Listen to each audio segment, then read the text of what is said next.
Yo creo que todos en algún momento hemos escuchado la palabra reflujo, pero no todo el mundo entiende qué es el reflujo. Okay. Yo creo que todos también en algún momento hemos sentido ardor en la boca del estómago o incluso una sensación de que se nos devuelve la comida, que incluso nos deja una sensación ardorosa y como si hubiéramos querido vomitar y no lo logramos. Pues bueno, básicamente por ahí anda la historia de lo que es el reflujo y les voy a contar un poco cómo funciona y de qué se trata todo esto, además de las potenciales complicaciones que tiene. Quisiera empezar diciéndole un par de cosas importantes y que van a tener un poco de relevancia, o un poco no, bastante relevancia al final. Número uno, somos una máquina perfecta. Y como con cualquier máquina, si no le damos el uso adecuado, pues va a dejar de funcionar o va a empezar a presentar desperfectos. Entonces esto es importante a tener en cuenta. Y número dos, nuestro cuerpo tolera hasta cierto punto que lo agredamos o que sufra una constante agresión. Va a llegar el momento en el que el cuerpo se empieza a defender o busca, mediante diversos mecanismos, tratar de soportar estas agresiones, pero llega el momento en el que es insuficiente y empieza a generar los problemas, y de esto hablamos al final.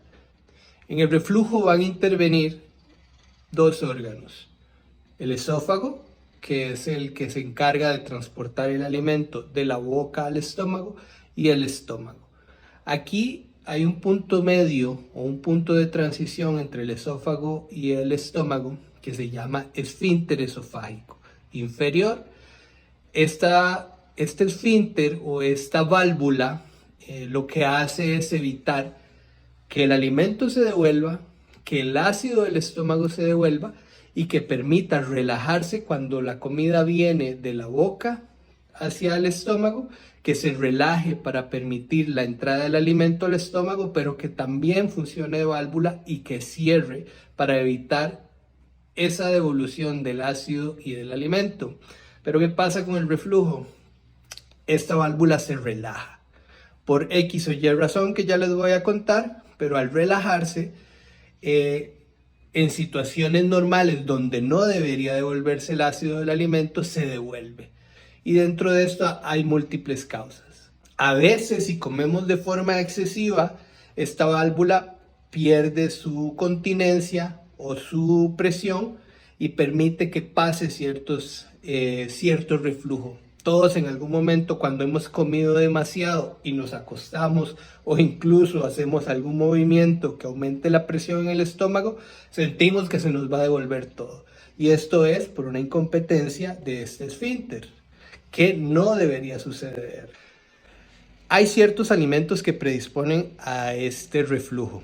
El chocolate, sí, el chocolate, para los que nos encanta el chocolate, esto es un problema. El café, las comidas muy picantes, el tabaco, también condiciones fisiológicas o antifisiológicas como la obesidad. Y digo antifisiológica porque la obesidad no debería ser romantizada como una condición normal. No, no es normal. La obesidad no es normal, y se los dice a alguien que ha pasado por obesidad, sobrepeso, peso normal. No es normal. Es una condición patológica que hay que tratar, pero bueno, eso es otro tema. La obesidad, por aumentar la presión del contenido abdominal, aumenta la presión y moviliza el estómago hacia la cavidad torácica, que en algunos casos produce hernias diatales, que simplemente es el paso del estómago a el tórax, donde hay una diferencia de presión o unas presiones que no debería tener, y eso hace que se relaje ese esfínter y que logre pasar el ácido o el contenido que debería estar dentro del estómago hacia el esófago. ¿Se acuerdan lo que les dije al principio de el constante agresión de alguna parte del organismo genera problemas? Pues sí. ¿Qué significa esto? El continuo y el recurrente paso de ácido del estómago, que tiene características que tolera el ácido, hacia el esófago, que no es su función tolerar el ácido, pues lo va irritando y va generando inflamación. Y cada vez que nosotros inflamamos algo de forma constante y recurrente, nuestro organismo va a intentar defenderse. En este caso, el esófago, que tiene unas características de mucosa diferentes al estómago, intenta cambiar, generando metaplasia, que es el cambio del recubrimiento del esófago normal a un recubrimiento que tolere más o más similar al del estómago. Esto se llama metaplasia intestinal.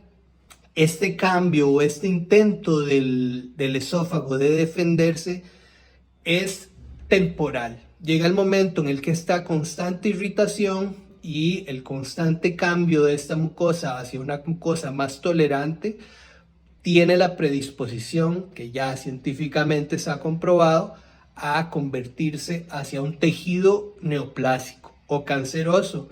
Entonces, el reflujo constante y no tratado es un factor de riesgo de cáncer de esófago, y esto es algo que debemos tener en cuenta. ¿Se puede prevenir? Sí, sí se puede prevenir. Cambiando hábitos alimenticios, el exceso de irritantes como el chocolate, el café, el té, todo lo que tenga cafeína, el tabaco, bajar de peso. Los pacientes que tienen reflujo, y especialmente los que tienen hernia hiatal, van a requerir que la cabecera de la cama esté un poco elevada para evitar que por gravedad o al acostarnos en forma plana favorezca ese reflujo. Al tener la cabecera un poco más levantada, evita que ese reflujo sea tanto. Entonces, por eso es que a estos pacientes se les recomienda que hay que elevar la cabecera de la cama. Y otro detalle importante, bajar de peso. Esto es prioridad. Inicialmente estos pacientes se pueden tratar con inhibidor de bomba de protones. Esto es un medicamento para evitar la producción de ácido, pero esto es una medida temporal. No puede ser una medida de por vida, porque este medicamento también tiene sus efectos adversos. Y los pacientes que mejoran de forma transitoria o van a depender de forma crónica de este medicamento, tiene que considerarse la posibilidad de cirugía. Por eso es importante que estos pacientes que tienen reflujo consulten con un gastroenterólogo, con un cirujano, porque son pacientes que deben tener seguimiento por su alta posibilidad de complicarse a un futuro a un cáncer de esófago.